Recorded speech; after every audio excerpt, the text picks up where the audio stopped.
Welcome to the Automotive Podcast Series. My name is Cam Benty, and I'm thrilled to host this program for the Automotive Film and Arts Festival platform. This upcoming February, NASCAR will open its 2022 racing season not in Daytona Beach, Florida, but making an historic move by hosting the famous Busch Clash at the Los Angeles Memorial Coliseum in Los Angeles, California.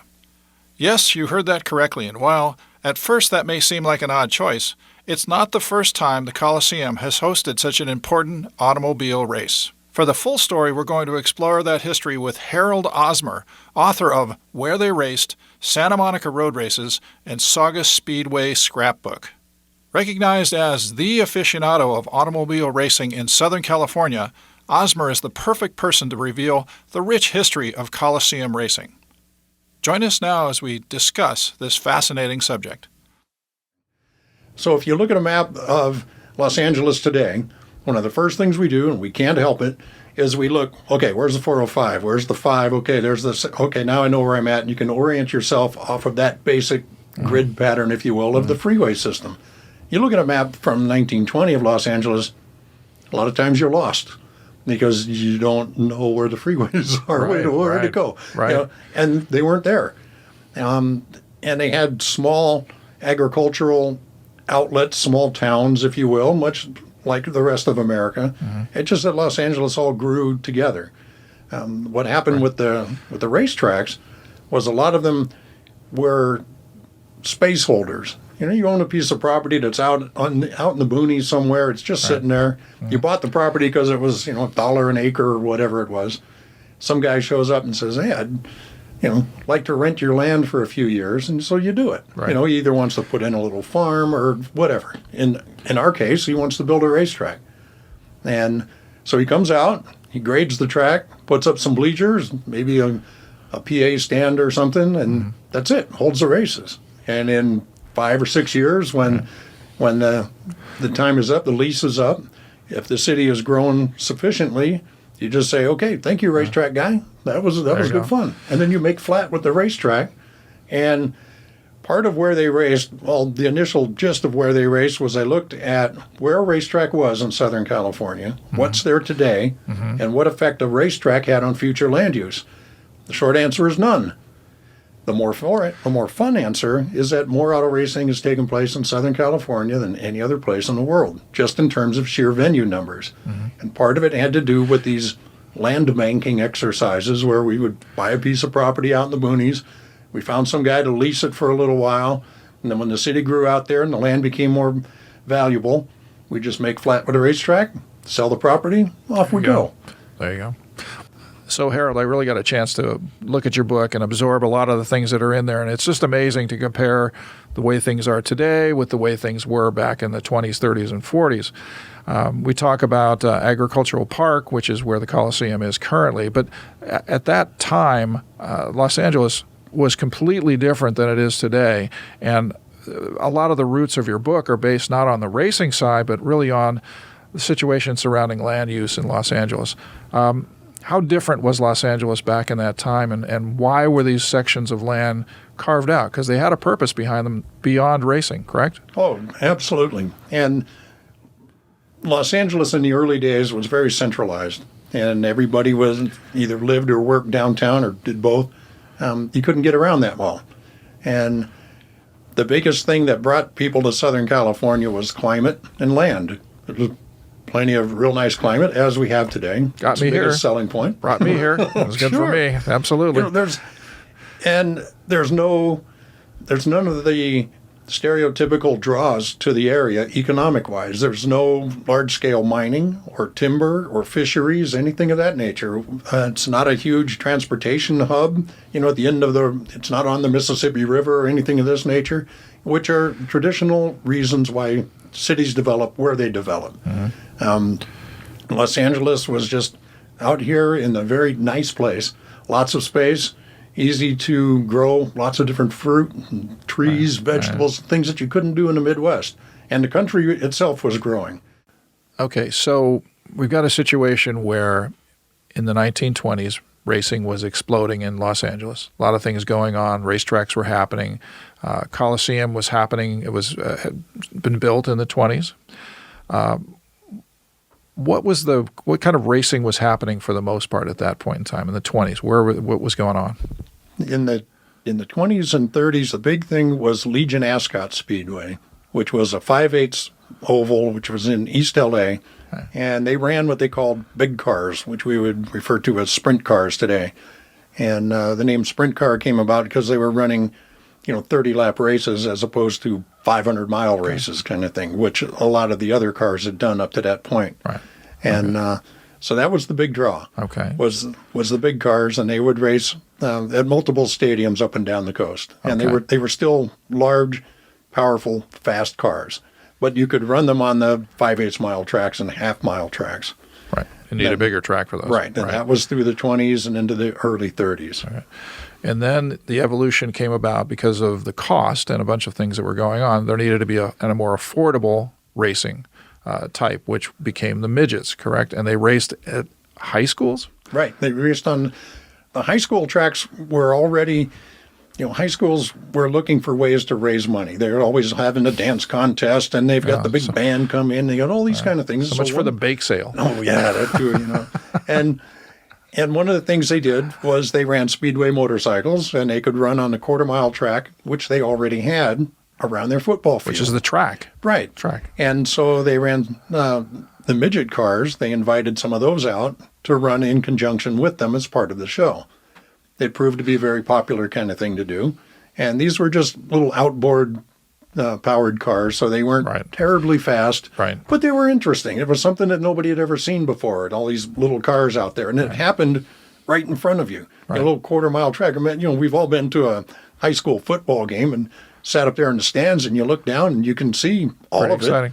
Pretty exciting. So everything is happening right in front of you. Right. The other part that drew you out was, hey, there's that guy. That's Jim from Jim's Muffler. He works right down the street from me. I know that guy. Right. Now all of a sudden you got somebody to root for. You got some skin in the game, and you're watching it, and then you hate the guy who pushed him out of the way, and you love the guy that let him pass, and all of that. Well, that's why racing is so exciting. That's what NASCAR's model has been for years. Is the personalities. Formula One does it now, so they're trying to push the personalities, and obviously being able to see those folks. It helps for sponsorships because if Jim's Muffler is winning, you might go down and visit him. But it moved from high schools. What the school that I saw in your book was Loyola High School became kind of the hotbed, kind of the Indianapolis 500 of that. Was that fair? Is that a fair statement or not? It was, because it was the first one. And so they ran there, and it was run by a bunch of Jesuits who were always looking to make more money, from their venue, which was great. And so they did, and it proved to be popular. And then other guys in the area saw this and said, hey, there's an opportunity here. A.F. Gilmore of the Gilmore Company at 3rd and Fairfax saw it, and he said, hey, we could build a stadium, a multi-use stadium. They had plenty of property. He said, we could do this. Right. Well, that's where Farmers Market is today. The original Farmers Market, sure. Yes. Wow. And so he built a stadium partly to run motorcycles, partly to do football, but also to run midgets. And because it was just coincidental timing as it came about. So it was a horseshoe-shaped 18,000-seat arena. And it was a fifth mile, and it was very popular. It was a fifth mile. People could come out to it. It was right in the neighborhood. So it was a pretty small track, a fifth mile. Pretty small, but the midgets were small. True. It was still dangerous, though. Because you have open wheels. You can see these guys are open wheels. So you got rotating wheels going one way, one the other way. You make contact. So flips them up. And there are not a lot of safety factors built into them. I'm getting that impression. There's obviously on this one they've got some space in the stands. But, yeah, that's amazing because that whole situation with Gilmore Stadium, which became then CBS Television City, and now is going to be residential. Everything is an evolution and a use of land. But so that's amazing that the midgets were that popular. Was that more of a Los Angeles phenomenon at that time? There were a lot of them spreading across the Midwest. But they started here? But it really started here. Interesting. Yeah. And people in auto racing were quick to recognize the value of that. A lot of the big car drivers and even the guys that ran on the board tracks earlier were a traveling group. So everybody talked. Everybody knew what was going on. And there were many opportunities not only for racing, but entertainment and ways to make money, which was a big part of the game. And so in the Midwest, it became a big deal as well. But out here, we had a lot of people. We had a lot of just excitement going on in Los Angeles. The population of Los Angeles virtually doubled every decade for the first 3 decades of the previous century there. Wow. That doesn't mean you went from 100,000 to 200,000 to 300,000. No, you went from 100,000 to 200,000 to 400,000 to 800,000. Exponential. Just in that short amount of time. Wow. And everybody coming here is looking for stuff to do. And this was just one more form of entertainment. They could come out and do this. Right. Which leads into the period of World War II. There was quite an audience during World War II. There was a moratorium on building and such. So that just became even bigger and bigger quickly, did it not? I mean, obviously. It did. There were a lot of defense industries here, and the part of the reason for that was that we had shipping available to go support the war in Asia. That was a big part of it. Mm-hmm. And so as that developed, as those industries developed, they brought a lot of people in. And during the war, of course, we're all familiar with the gas rationing and rubber rationing and bond drives and all these kind of things, and that was all worthwhile. But one more thing they did was, as you had mentioned, they had a building moratorium put in place because all of those materials could go towards the war effort. Well, now you've got 50,000 people show up here to build airplanes. Where are they going to live? They can't build new houses. There's no space for them. The place is already kind of at capacity. So you had a lot of people in one room, and you've got a 3-bedroom house and you've got 15 people living in it, right. And they're just cramped in there. And they did that throughout the war. Everybody wanted to do their part, and they were certainly willing to do that. And they welcomed the opportunities, if you will. And after the war, they were all entertainment starved. Part of it was you didn't want to go to a dance just because it looked bad. You maybe felt bad because, my brother's overseas and, all of these type of things. And so, guys, there was pretty much everybody be calm for a few years and see what happens. So they were going stir crazy. I mean, they're stuck in those houses. Yep. So the racing obviously blossomed. Right. Yeah, it just became even more and more exciting. There were a number of tracks in the area before the war, because through the 1930s, and you'll hear a lot about Gilmore Stadium and Legion Ascot and Moto Speedway, all these different places that they were running. And you could, if you had a midget, you could effectively run up and down Southern California every night of the week if you chose to do so. There were just that many. Right. Well, the war shut a lot of that activity down. You can't burn the fuel. We need to look after the rubber. All these kind of different things came into play. And also, if you leave your venue just sitting fallow for 3 or 4 years, the weeds have grown in, the wood's getting down. Sure. You don't have all the personnel to make the thing run anymore, this kind of thing. And so Bill White was a big-time promoter from the early days. Of course, it's all early days, according to us. And he approached the Coliseum Commission, and he said, essentially, our boys are just looking for some fun. Who amongst you want to vote against our boys coming back and having a little bit of fun? And that was essentially his point to it. And with the Coliseum, they had a ready-made venue. It was mostly concrete. They already had the restrooms. They already had the facilities. Everybody knew where it was, so it made for an easy thing. They put pavement down on the quarter-mile track, and that's what they ran on. And they were accustomed to running on a quarter-mile track anyway. Gilmore Stadium was popular throughout the 30s and remained so until 1950 when it closed. It was dirt, but it was a quarter mile. It was between a fifth and a quarter. And so they were running midgets there? They were running midgets there. Anything else? They were on the bikes? Nope. No? They didn't run the bikes or nothing at the Coliseum. They just ran the midgets. Okay. Well, that's good sizing-wise. And how many cars would be in a competition? Well, you can see in some of these pictures here, they would run 25 to 30 cars. Wow, that's a crowd. And they attracted all the guys because the guys had nothing else to do. The drivers type of guys, they were anxious for this. And they were guaranteed 40% of the purse or 40% of the gate. Wow. So that's valuable. Then these cars, I mean, comparatively, a midget compared to a full-size Sprinter, half the cost? Less? Yeah, less than half the cost. Okay, yeah. Very good. And they were modeled after big cars, if you will, the sprint cars. Right. But what midgets did was midgets brought racing to the masses because now you don't have to travel to go watch a midget show. The Coliseum is a singular destination, but if you had a local high school or whatever, that you could have a track there. Gilmore Stadium was in the middle of a neighborhood, so we didn't really have to go that far to go to the races, whereas in the old days, we'd have to spend a couple of days trying to get to Santa Monica, to camp out, to stay there, to watch the races, and it was a big ordeal. Good fun, good way to do a couple of things with the family kind of thing, But what midgets did was it made it possible to go watch auto races much like you might a movie. You go to the movie show, you're there for a couple hours, you go home, there you go.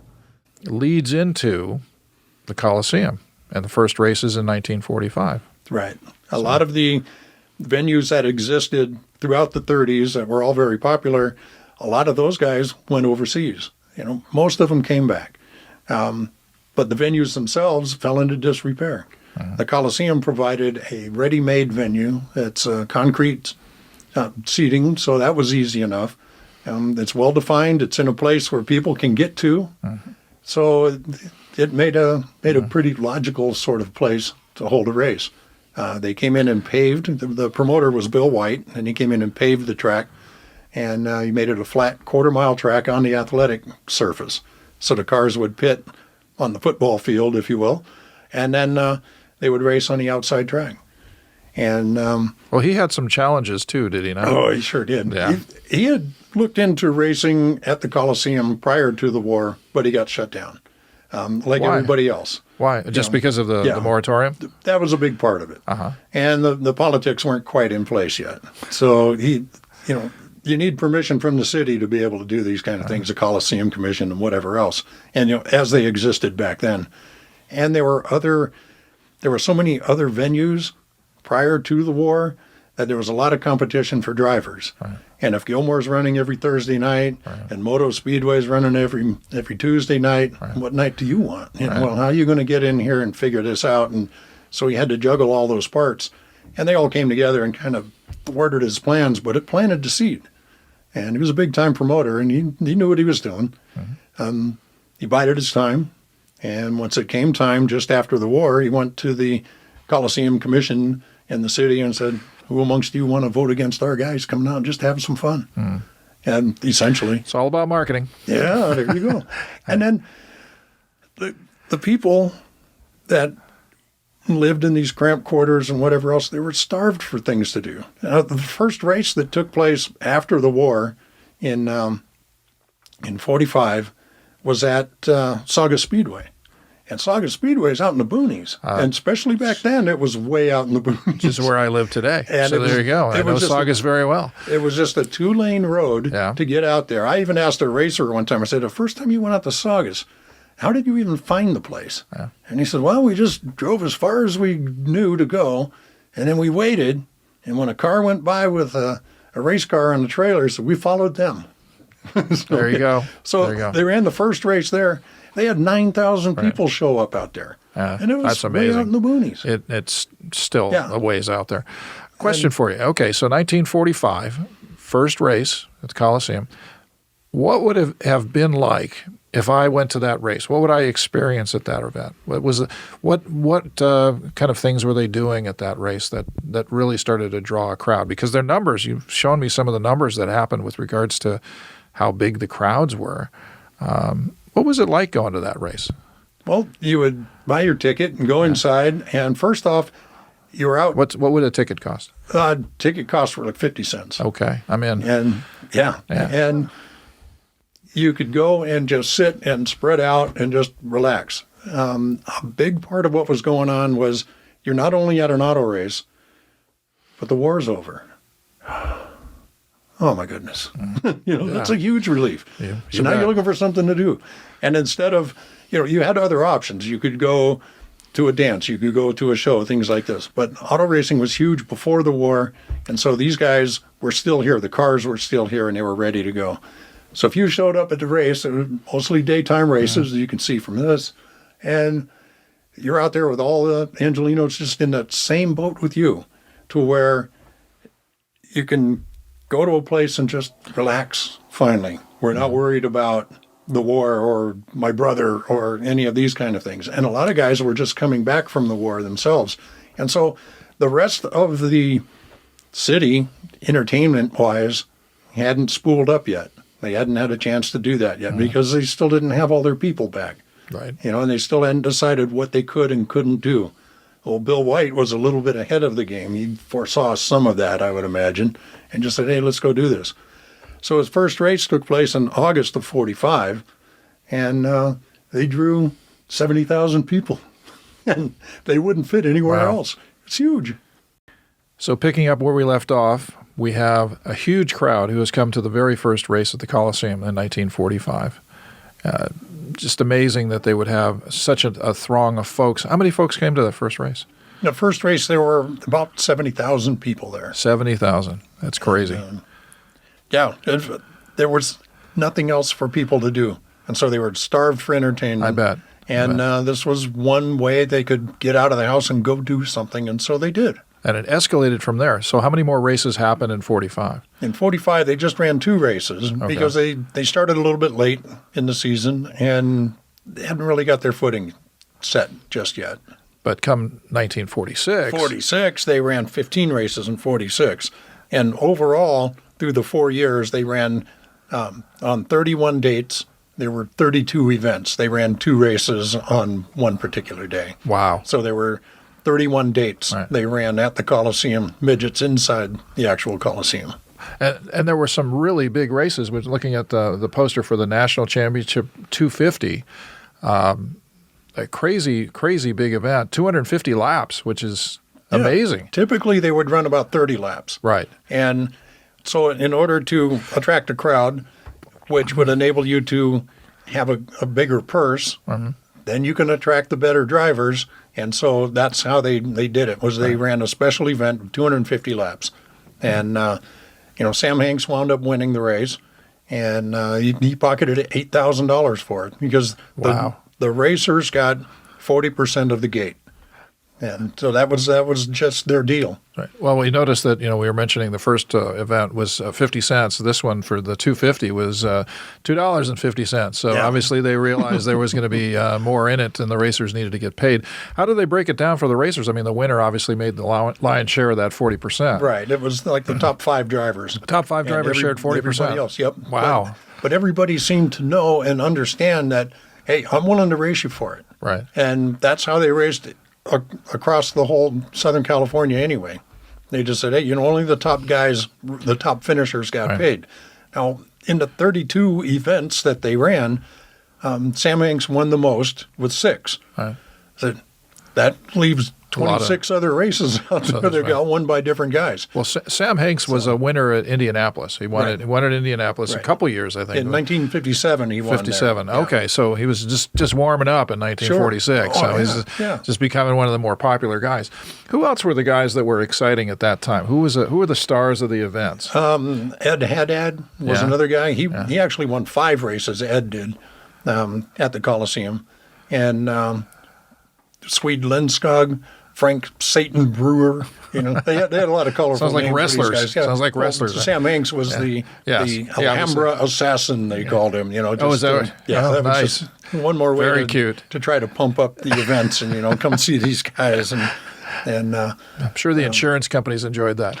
I don't know if they had them the back assassin. then. We got a good shot of Bob Pankratz here too, and he was a popular racer, and he later became a all local boys. All local guys. Okay. He was known as a car builder in later years, and plus he's got the classic 1940s movie star look about him. The whole thing, And yes, he does. Yes, he does. His son Wally still races.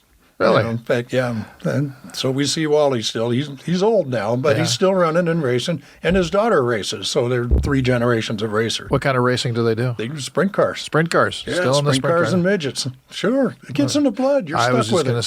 I was just going to say. That's crazy. But what an amazing deal. And all the drivers knew one another. It was a tight group. Even if they raced at different tracks, they still knew one another. The racing was different at the Coliseum because it was on a paved track as opposed to the dirt track over at Gilmore. The Atlantic Speedway had pavement. So the guys were not unfamiliar with these kind of things. But they were also a little less, let's call it, brave with their aggressive driving back then than they are today, because they didn't have roll cages. Right. Many of them didn't like seat belts. The biggest thing they were afraid of wasn't crashing and hitting their head. It was crashing and getting burned in the fire. Right. Because their tail tanks is where the actual fuel was. And if it got a puncture, lights on fire, now you burn up. They didn't want to do that. They would rather be thrown clear of the car, was their thinking. Right. Eventually, they added a lap belt. In 1934, Wilbur Shaw at Legion Ascot wore the first real crash helmet, and he almost got laughed off the track. They just thought, yeah, sissy boy, what are you doing? You know, all this kind of thing. Right. And a couple of weeks later, sure enough, he was involved in an incident, whacked his head, survived, and within 2 weeks, everybody had a helmet of some sort. I bet.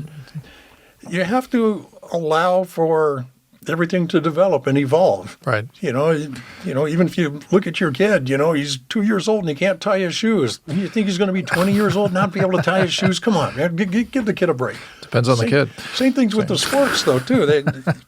They have to evolve. You have to learn how to hold an event, how to make things happen. Right. There's a natural progression that'll sort of evolve out of it, and you need to adjust your rules and your regulation and the ways that we compete in order to make that event work. Because a lot of it you just don't know until you're right in the middle of it. Were there big changes in this time? Obviously the late 40s, it's booming. Racing is exciting. Every event seems to have more and more people. Was there any evolution that happened with regards to things with those races that made things better or worse, for that matter? There were a couple of things that the 1930s were big, real heady days for the cars. They got very popular. The Offenhauser engine came about, was developed specifically for midget racing cars. Mm-hmm. And part of that was the evolution of the entertainment game.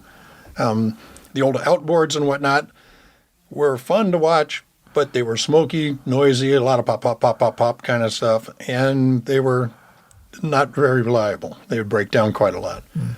And so Mr. Gilmore said, let's develop an engine. And so he talked to Offenhauser, and he developed a race engine that would be more reliable. The idea was to go fast, but primarily be able to last, so that we can put on an event that we can get people into the grandstands that they're willing to come and watch and witness. We're not interested in watching that guy fix his car. No, we want them all to race. We want them to do things and mix it up. That's where it came from. So that was a big development.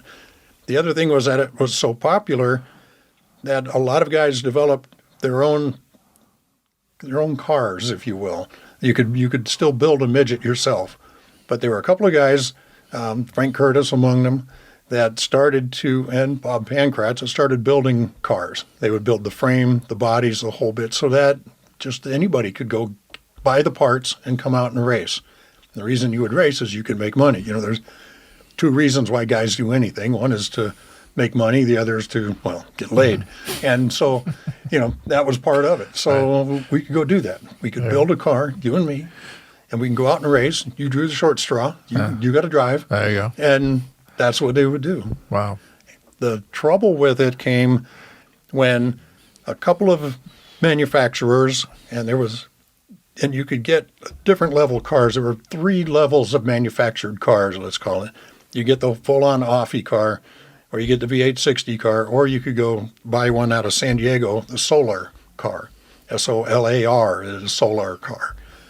And so you could enter into the sport at virtually whatever level you felt like getting into. Mm-hmm. The thing with it is they all started looking alike. And the only difference between a lot of the cars was just the paint job. And that kind of makes everybody look alike now. And you lost a lot of that creativity that was part of the game before. And a lot of racing people look back at, NASCAR for one, in the 60s and 70s, and you could see that picture all the way down the straightaway and be able to pick out the different cars, which one's which, just by looking at the headlights, if you will. Today, they all look kind of alike. And Indy's the same thing, Formula One's the same thing, aside from just the paint job. What's the difference? Right, NASCAR in particular. Yes. So as this is evolving and things are escalating, I mean, obviously other promoters are seeing the success that's happening with the Coliseum. What other tracks were evolving around Los Angeles land use wise that started to really take off in that period of time? I mean, obviously Ascot, and there were 4 Ascots. If you go through Harold's book, you'll see the evolution of those, and those were happening very very quickly. Actually, they were, in fact, a couple of them were running concurrently, if I'm not mistaken. But what happened? What other things happened in Los Angeles that way that were based on watching the success, specifically of what's happening at the Coliseum? Because you're talking about some massive crowds. Well, there were huge crowds at the Coliseum through the first couple of years that they ran there. One of the troubles that they had was political infighting. AAA was the boss, if you will, of Indianapolis. Mm-hmm. And right, so sure. if you wanted to race at Indianapolis, and every midget driver worth their salt wanted to race at Indianapolis, you had to be a AAA driver. Well, it was the UMA that ran, United Midget Association, that ran the races at the Coliseum. So if you race there, you're suddenly an outlaw. You can't race at Indy. And we're not going to let you race at Indy. And we control Indy. Right. You ain't going to do it. Wow. So now all of a sudden, drivers were getting selective about where they would and what their aspirations were. There were still some local drivers that would just run the local tracks. They didn't want to go to Indy. They didn't care about that. They just wanted to do their thing here. Others, you start losing the big names. So the Coliseum guys saw that, and after the 46 season, they allowed AAA, however much you want to say they allowed it, Yeah. AAA bullied their way in. And so now you got the big name drivers. The only thing is, you've got fewer big name drivers than you do with the local guys. And so that's part of why it started to go away. The other thing that happened in that same time frame was a lot of races were starting to spool up again in the Midwest. And so drivers that would go out to Indy and try their hand at that would go out there for a couple of months and drive the local tracks out there in Indiana, Kansas, Wisconsin, Illinois. They would race out there at all those tracks. And so you lose them here. So now you got a bunch of local guys, okay, but they're not the big name guys. Right. If you get a big name guy show up, the crowd will come out just to watch the big name guy. And that's still Makes true sense. today. Makes sense. Makes sense. If, Yeah. So as this is escalating in the 40s, obviously 46, 47 are the heydays of the Coliseum. When did it kind of tip over? When did crowds ease up? Probably distracted by other things to do in Los Angeles, but I'll let you tell that me was in 1948, really. Midget racing had a huge surge through the 30s. Sure. Right? World War II came along, kind of disrupted everything. After World War II, it was still interesting. People wanted to see it and do this. But now we had a more grown-up country, if you will. Just the population had matured a lot. We'd been through a lot with the war, the whole thing. We all, everybody, I say we, but I wasn't there. Me either. But everybody at the time had a connection to World War II in some way. And so they all grew up. They had to. They were forced to. A lot of the guys that came back wanted something else to do, something more to do. And in Southern California, the building boom started because the baby boom started because everything else was going on. It was an exciting time. We were done with the war. We could get on with life. And a lot of guys that had come here for the defense industry decided to stay here. A lot of people that came back, got mustered out of the military, wanted to stay here. And so they did. And they turned their attention to building a house and raising the kids up. And, it might cost you $15 to take the whole family out to a night of the races, or you could stay home and buy diapers and groceries and do the little more mundane things that become part of life. That's just what you Interesting. do. So there was a number of things that kind of colluded there. Midget racing sort of outran itself. Everything goes through these swings, and so it got extremely popular.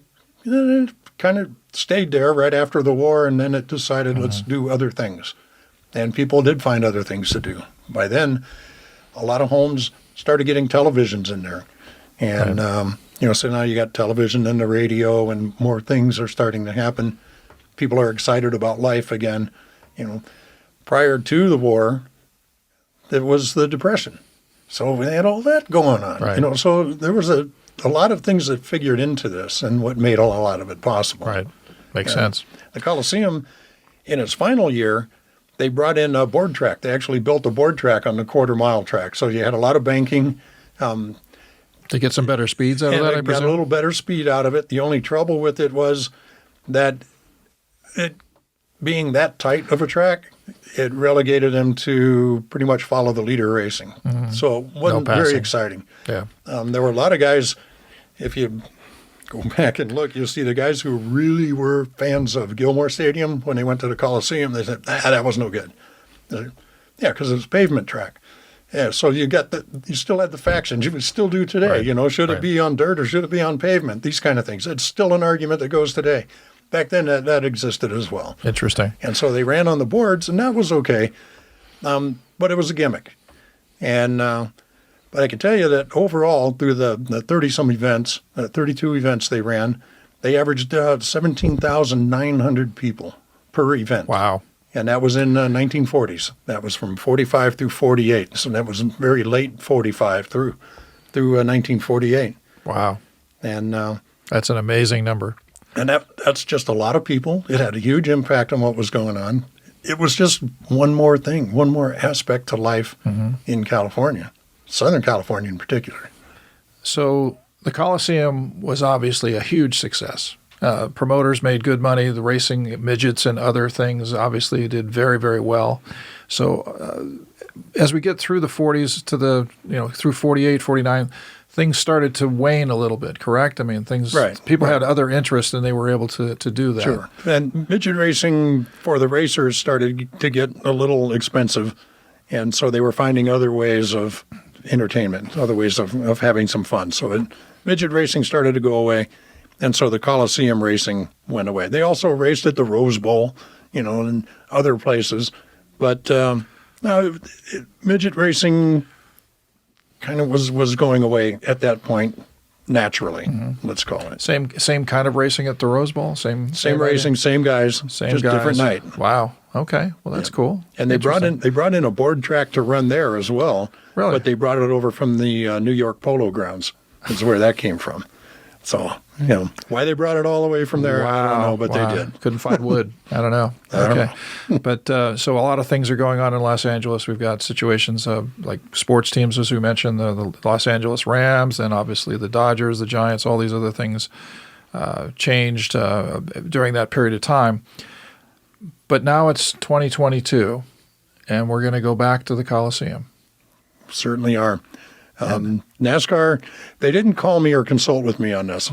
Well, that's their mistake. I would have told them, we've done this before and it worked really well. You could probably come out and make a pretty good go of it. I imagine, and when I first heard of it, I thought, well, that'll be kind of a crazy event. And then it dawned on me of what a great idea this is, really. It's a multi-use venue. As Absolutely. you mentioned, we've not only run football games, but we ran baseball games there. They did the Mickey Thompson stadium Grand Prix where they came out of the stuff peristyle and flew the trucks down. That was crazy. They did all of that stuff. So Yes. it's a multi-use venue, and it's already there, and let's do something with it. This will be February 6th. There's going to be their first race. The venue itself will be a quarter mile, the racing venue. So the track will be virtually the same. It'll be a quarter mile in there. Size overall. And from what I'm guessing, again, they haven't called me. As soon as they do, then I'll know for sure. My guess is they're going to pave the entire infield and put up a quarter mile track. There'll probably be a little bit of banking. And they're going to run on that. I don't imagine they have enough room for pits inside, so they'll probably pit outside. Correct. Drive the Makes cars sense. in. It would make a nice entry kind of thing anyway. You Again, bet. coming back to the entertainment idea of it. When I bet they have catch fences for this one. I bet they will. You're going to have Way a up lot the of side. space down low Absolutely. on that. Sure. That's pretty great. It's a quarter mile track, so you can't go terribly fast, Right. but these are 3,000-pound cars. And, it's a little different. And it's the Busch Clash? It's the Busch Clash. So it's not the Which is, NASCAR. right. It's not part big of the cars. preliminary events for the Daytona 500. Now, this will be the first time that NASCAR has ever run these events outside of Florida.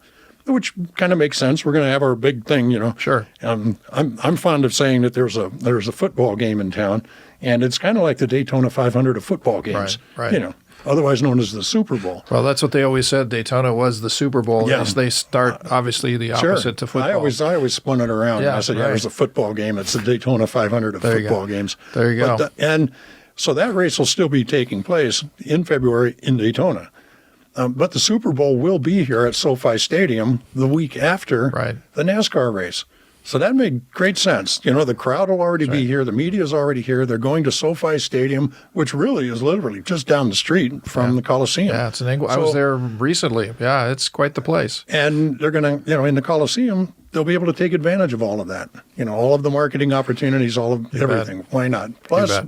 NASCAR is debuting its brand new car. I know people involved in the industry, and they say none of our parts are used on the new car. It's a totally brand new thing. Wow. And so they've done a lot of testing. It apparently is very positive. You know, the drivers like it or whatever, but it's going to be a different deal. Start new. And so it makes sense that they would do something new and debut it in Los Angeles because they can. Sure. Because the Super Bowl is going to be here anyway. Right. So let's do all that. And yeah, it'll be a big spectacular thing. Now, how it plays out in the end, I don't know. Will they ever do it again? Well, I don't know. But I would think that to have a ticket for this event would be a great idea. I would think so. It might turn out to be a one-off. Got to be there. Yeah, that's crazy. Well, You know, it's fun, too, because the entertainment industry is really what drives a lot of the economy in Southern California, especially Los Angeles. When Gilmore Stadium went away, it gave way to CBS Television Studios, which was in 1950 the new big thing in entertainment. So one form of entertainment gave way to the next form of entertainment. And so in some ways we're doing that again with the Coliseum this time around. well, it's nice to see them take that facility. Hopefully they'll understand the knowledge. Those who got a chance to listen to this podcast will get that. It's a special treat that you bring to this. But it's important to understand the legacy that goes on there, and especially for those who live in Los Angeles. But anybody who likes racing or just a good old story, this is a great one. Thank you for joining us. If you'd like more information on Harold Osmer and his projects, or to purchase a copy of Where They Raced, please head to amfilmfest.com.